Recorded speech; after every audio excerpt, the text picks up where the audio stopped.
Buenos días, les saluda el doctor Luis Figueroa Montes. Yo soy médico patólogo clínico y para mí es un honor participar de este congreso organizado por el Instituto Nacional de Salud, denominado el primer Congreso de Investigación e Innovación en Enfermedades No Transmisibles, ¿no? Y es importantísimo hablar de las enfermedades crónicas y agradezco la oportunidad que se me da para hablar de este tema tan interesante. En relación al contenido de esta conferencia, no tengo ningún conflicto de interés.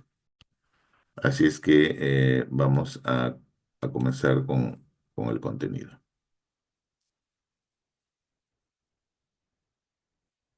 Muy bien.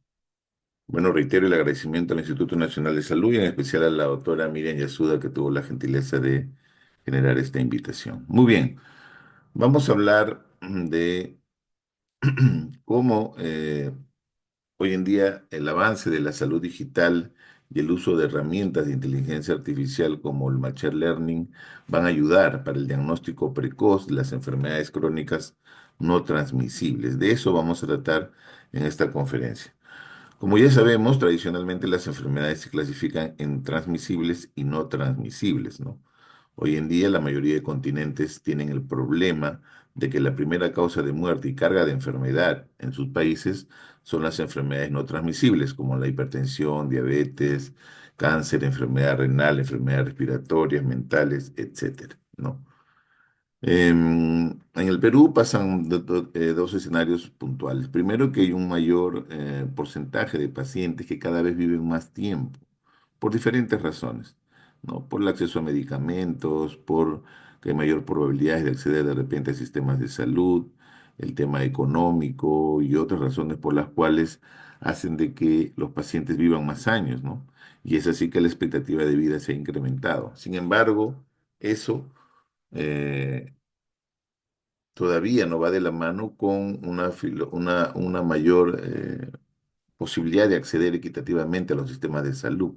Todavía este pensamiento ideal de un aseguramiento universal no escala. Todavía no estamos no aterrizamos la prevención, todavía seguimos siendo sistemas de salud recuperativos y ni siquiera hay un enfoque en la salud primordial, en la prevención primordial, que son temas que tendríamos que abordar en un futuro. Entonces, todavía hay brechas que cerrar en ese sentido. A nivel mundial, un estudio importante hecho ya por Lancet, donde evalúa más o menos la carga de enfermedad en el mundo, vemos que aquellos países que tienen un color más intenso, pues son los que tienen mayor carga de enfermedad, es decir, mayor cantidad de un indicador que son años de vida saludables perdidos en su población, ¿no? Por cada 100.000 habitantes, o los DALI. Vemos que Perú está, digamos, en un color aceptable, pero definitivamente esto todavía no se traduce en indicadores sanitarios ideales en relación al tema de carga de enfermedad. A nivel de país, este estudio de carga de enfermedad que se hizo ya todavía con el corte del año 2019, observamos que dentro de las primeras causas, ¿no?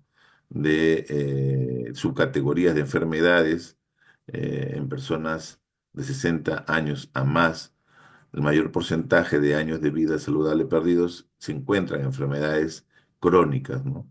Como vemos la enfermedad cardiovascular, enfermedades respiratorias, perdón, enfermedades como la diabetes, enfermedad cardiovascular, etcétera. Entonces la carga de enfermedad es algo que está impactando en nuestros sistemas de salud y que debemos tratar de abordarlo de una forma más integral y persuasiva. A nivel mundial, en este estudio, se puede observar que los principales factores de riesgo que están ocasionando muerte general en el mundo, digamos, ya esto ya a nivel mundial, vemos que son la hipertensión, el consumo de tabaco, el consumo de la dieta que produce riesgo, como son los alimentos ultraprocesados, hiperpalatables, industrializados, clasificación 4 de NOVA. Y miren, entra la contaminación ambiental y bueno, la diglicemia. La contaminación ambiental también es un gran problema que se viene y que tenemos que ir abordándolo. De todos ellos, la enfermedad cardiovascular es la primera causa de muerte. La gente se muere por infartos o derrames. Y si quedan, obviamente, vivos, van a tener alguna discapacidad. Y la mayoría de ellos, 75% de estas muertes, se producen en países como los nuestros, de medianos ingresos, ¿no? Pero también, obviamente, en países de bajos ingresos.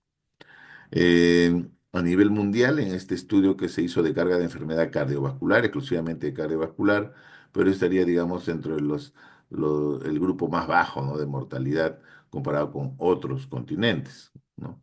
Y de ellos, obviamente, América Latina, comparado, por ejemplo, con Oceanía, está, digamos, en el promedio bajo todavía, ¿no? De los cuales el infarto cardíaco y el derrame cerebral son los principales desenlaces, digamos, de enfermedad cardiovascular. Y a todos digamos, los factores de riesgo conocidos como determinantes sociales de la salud, ya se agregan ahora en el discurso, en la narrativa mundial, las determinantes comerciales. Es decir, cuatro industrias que son las que generan cerca del 35% de la muerte, si son estas de acá: el consumo de tabaco, alcohol, alimentos ultraprocesados y combustibles, lo que se encargan de quemar, digamos, los combustibles fósiles. Estos cuatro, Estas cuatro industrias son los que hoy en día se vendrían a denominar las determinantes globales de la salud. Yo le llamo determinantes globales porque ya incluye las sociales y las comerciales. Y en este estudio, miren, publicado este año nada más en una revista de alto impacto, ven cómo esta contaminación ambiental, estas partículas, materia particulada 2,5, etcétera, pueden generar pues diferentes mecanismos biológicos internamente, que al final lo único que llevan es un estrés oxidativo, una inflamación crónica, cambios epigenéticos, el exposoma acá tiene que ver mucho, y al final pues llevan a cambios cardiometabólicos, ¿no? Ellos mencionan que de todos los diabéticos, probablemente uno o dos de cada cinco puedan estar asociados a la contaminación ambiental y a todo el impacto que van generando en diferentes órganos target. Y este estudio, que fue publicado también este año en New England, perdón, en New England Journal, en pacientes, en teoría sintomáticos mayores de 80 años, pero que les hicieron una ecografía carotidia y encontraron que al sacarle ese ateroma y llevarlo al microscopio, estas estructuras que no eran biológicas, icosaédricas, poligonales, de no contenido orgánico, y cuando los llevaron a espectrometría de masa, pues eran nanopartículas, es decir, plástico, ¿no? En macrófagos dentro de esta placa. Entonces, es la contaminación ambiental y también el nuevo discurso que se viene de la salud planetaria que tenemos que comenzar a tener presentes para abordar el tema de las enfermedades crónicas.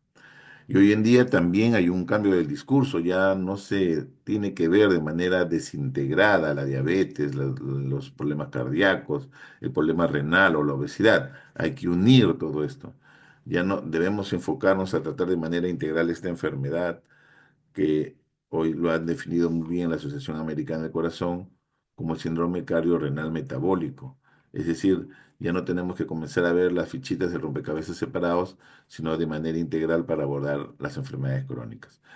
Desde la perspectiva ya digamos, inteligencia artificial, entendemos que ya hay un gran avance. Por ejemplo, hay un avatar Sara de la Organización Mundial de la Salud que ustedes pueden acceder y poder preguntarle cosas relacionadas a la salud. En ese artículo interesante publicado por New York Times, mediante inteligencia artificial se pudo descubrir una célula que es la que produce la eritropoyetina y se demoró menos de 6 días comparado con los 200 años que se demoraron los humanos. Eric Topol también publicó en uno de sus artículos cómo ha ido el avance, digamos, de la investigación en inteligencia artificial. Estados Unidos lidera prácticamente esta cantidad de estudios, de ensayos clínicos, 27% versus Asia, China que está en 26%, la mayoría enfocado en temas gastrointestinales o de gastroenterología y de radiología, pero todos estos ensayos todavía no estaban buscando como outcome, como resultado el tema de la muerte. Sin embargo, en este estudio ya publicado, y probablemente ya muchos más se han hecho a partir de este, donde una intervención mediante inteligencia artificial en pacientes con fibrilación auricular, comparados con el control tradicional, de repente de evaluación clínica, monitoreo, tratamiento, estos pacientes tenían un seguimiento y el grupo control, como pueden ver, tenía pues una mayor muerte acumulada comparado con aquellos que el grupo normal, tradicional, ¿no? El grupo control tenía la reducción importante, ¿no? Mediante hazard ratio pudieron determinar. Entonces, él dice pues que se está avanzando en este tema y probablemente más estudios más en adelante ya traten de evaluar la muerte como resultado final de las intervenciones por inteligencia artificial y es evidente que el uso de algoritmos van a hacer que esto sea más fácil al analizar la megadata, ¿no? Hace mucho tiempo se creía que probablemente la robótica iba a ser esa nueva revolución industrial, pero hoy en día entendemos que es la inteligencia artificial la que lo ha logrado y todos los días nosotros podemos acceder a un montón de aplicativos donde la inteligencia artificial nos está pidiendo información. Obviamente esta capacidad de aprender de la computadora mediante modelos, mediante algoritmos, es lo que se conoce como el machine learning, ¿no? Y por ejemplo, como les decía, cuando entramos y te pisa reconoce los tráficos de luz o puentes o taxis, estamos alimentando de repente software de autos autónomos, por ejemplo. En laboratorio clínico, el uso de la inteligencia artificial también ya tiene años. Básicamente caracteriza los tipos de datos, tanto estructurados como no estructurados, y hay diferentes herramientas de Machine Learning que tratan de elegirse para establecer pues el algoritmo y eh, digamos, los árboles neuronales, todos los complejos que se necesitan para tratar de buscar la información, la mejor información que uno necesita, ¿no? Especialmente el uso se ha visto en plataformas que manejan mucha data, como espectrometría de masa con patrones o electroforesis, por ejemplo, o también en imágenes, ¿no? Como uroanálisis, que es frecuente, también con autoinmunidad para inmunofluorescencia, y con inteligencia artificial, pues se tratan de interpretar, obviamente, los valores. Igual, por ejemplo, este lápiz, un lápiz digital que intraoperatoriamente, por espectrometría de masa, puede determinar si ya es un cáncer o no y ayudaría mucho a evitar, pues, todavía que pase a una biopsia por congelación. Este equipito, por ejemplo, mediante herramientas de inteligencia artificial, te puede determinar las características y te libera prácticamente un hemograma en corto tiempo. OLO works for all conditions and reports a 5-part differential complete blood count, including 19 parameters and advanced abnormalities flags. Sample preparation takes 2 easy steps and 2 drops from either the fingertip or a venous sample. 1 drop is placed directly into the cartridge, and a second is mixed and added.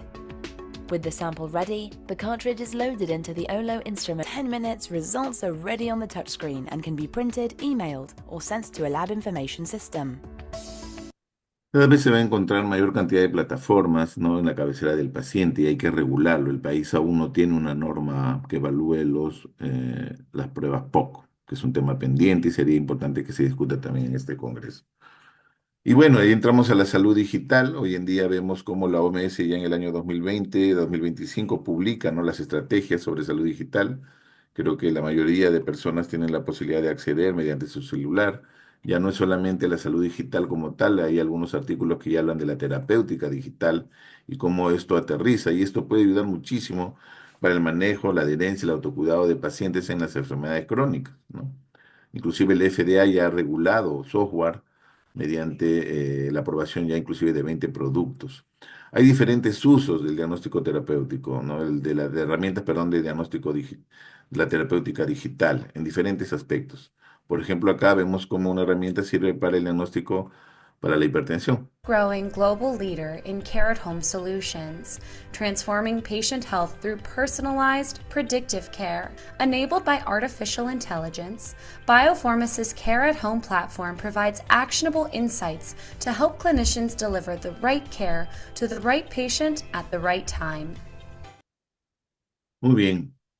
La mayoría de ensayos clínicos que se han hecho ya para esta intervención se enfocan en psiquiatría, oncología, tema de adicción, por ejemplo, en Estados Unidos es un problema serio, neurología, endocrinología, muchas de ellas por aplicación al web o móviles. Vemos, por ejemplo, diferentes diagnósticos en los cuales se utilizan este tipo de diagnóstico. Y hoy en día el crecimiento, digamos, de esta industria no va a parar, ¿no? Hablan de un 800%. ¿Cuántas veces utilizamos en el día los celulares y podemos interactuar con él? Y eso ayudaría como parte de las estrategias, digamos, en los sistemas de salud. Un artículo que invito a que se lea y que se publicó en marzo de este año habla justo sobre este tema, ¿no? Sobre las tecnologías de salud digitales portátiles. Y habla de varios aspectos, como el tema de los datos, a quién pertenece, la alfabetización, es decir, cuánto conocen los pacientes y cuánto conocen los profesionales de salud para usar todas estas herramientas, ¿no? La brecha digital para entender, digamos, todo este tema y su uso. Los estándares de interoperabilidad, ¿cómo estamos? El HL7 en el Perú ya existe, pero cómo estamos el tema de usar los códigos correctos dentro de los sistemas de información, por ejemplo, del laboratorio, o de nuestra aún deficiente implementación de una historia electrónica que ayude a interactuar y a interoperabilizar todas estas plataformas. La integración en entornos clínicos, el empoderamiento del paciente y bueno, los temas de reembolso. Entonces hay una brecha digital importante, ¿no? Hay un acceso desigual a la tecnología, la penetración de Internet probablemente no es igual en todo el Perú, hay una alfabetización pendiente que cerrar, el tema de la telesalud, ¿no? De la telemedicina, cómo se está implementando a nivel de los sistemas de salud públicos especialmente, etcétera, ¿no? Igual, los profesionales de la salud, ¿cómo estamos interpretando todo este tema que ya se viene en el futuro? ¿Cómo vamos a usar esta información para monitorizar y el controlar los datos del paciente y la transparencia del uso de los mismos, ¿no? Entonces, todos estos temas de cómo van a interactuar con la historia electrónica, cómo se van a usar estos datos, desde obviamente organizaciones del Estado que puedan ayudar en este crecimiento, cómo se puede ver el tema de que la tecnología usando, por ejemplo, lenguajes NUMED, plataformas con lenguaje COIN, por ejemplo, para las pruebas de laboratorio, etcétera, van a ayudar a que se tomen las decisiones en tiempo real, al menos de la parte clínica. ¿Qué pasa con los resultados falsos positivos o las alarmas inadecuadas? Por ejemplo, en un monitoreo continuo de glucosa o estos aparatitos que miden la presión, etcétera. ¿Cómo se vería, no? A nivel mundial ya, por ejemplo, hay algunos códigos que tienen CPT, ¿no? Que ya se conocen y que pueden medir cualquiera de estos parámetros, peso, glucómetros, pulso, etcétera. Entonces, hay que tratar de ver la forma como el uso de este diagnóstico terapéutico, de estas herramientas digitales, pueden servir para nuestros fines, ¿no? El tema de la información que va a ingresar a la historia clínica electrónica, el tema del acceso para los pacientes y para nosotros, y para que al final exista una retroalimentación importante y se tomen las mejores decisiones en beneficio de los pacientes. Y les presento esta foto que probablemente sea la foto del futuro, donde vamos a ver pues a nuestros abuelos, tal vez, ¿no? En su casa con sus monitores, por ejemplo, un monitor integrado que esté viendo variables físicas y químicas en el paciente, por ejemplo, glucosa, creatinina, electrolito, cortisol, electrocardiograma, frecuencia cardíaca, presión arterial, saturación de oxígeno, temperatura, asistentes robot, animales robot, perros robot, ver el tema del peso y que eso esté conectado mediante el Internet de las Cosas a una nube, monitoreos, por ejemplo, páncreas artificial, sensores, obviamente, en general, en los pies, en las manos, en los brazos, toda esta información navegando siempre en la nube y probablemente con un asistente virtual que esté viendo y recolectando toda esta información, monitorizando la salud, ¿no? Con asistentes de voz todo conectado obviamente con el wifi en la casa y tenemos el reportes, ¿no? Si es necesario, probablemente el médico lo asista de manera virtual o el asistente tendrá que venir de manera presencial para ver a este paciente. Y eso es lo que se viene, ¿no? La mayor cantidad de usos de wearables o vestimenta telefónica. Entonces, para ir concluyendo, las enfermedades crónicas que siguen avanzando y que siguen siendo la causa de muerte principal y carga de enfermedad en los países como los nuestros, deben entender que tiene que unir, obviamente, todas estas herramientas digitales, el tema de la terapéutica digital, el tema de la inteligencia artificial, y ver de qué forma abordamos esta brecha digital, invertimos en infraestructura, ¿no? Ancho de banda, penetración de Internet a nivel nacional, etcétera. Generar pues que la interoperabilidad sea dinámica, sea algo que funcione, que rápidamente no hayan problemas, que la ciberseguridad y el manejo de los datos sea transparente, es un tema también crítico, y lo más importante, que se capacite al paciente, ¿no? Se capacite al paciente y a los profesionales.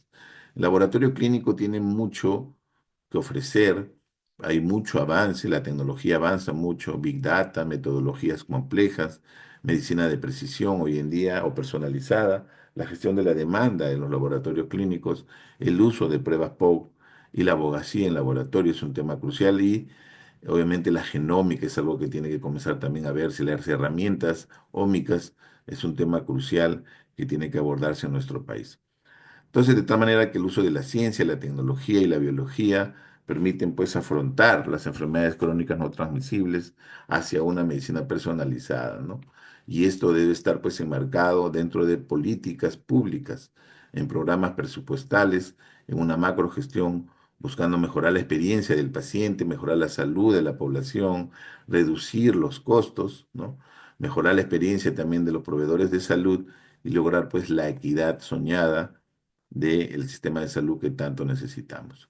Quizás de esa forma tendremos el diagnóstico precoz, un manejo proactivo de las enfermedades y un énfasis en la prevención para reducir la carga de enfermedades crónicas que hoy en día tanto golpean, prevenir hospitalizaciones costosas y hacer el mejor uso de los recursos. Muy bien, cerremos la brecha, fortalezcamos el acceso al diagnóstico para prevenir las enfermedades crónicas, regulemos también el uso de la inteligencia artificial y los temas éticos regulatorios que se vienen con bastante, digamos, refuerzo a nivel de la narrativa sanitaria.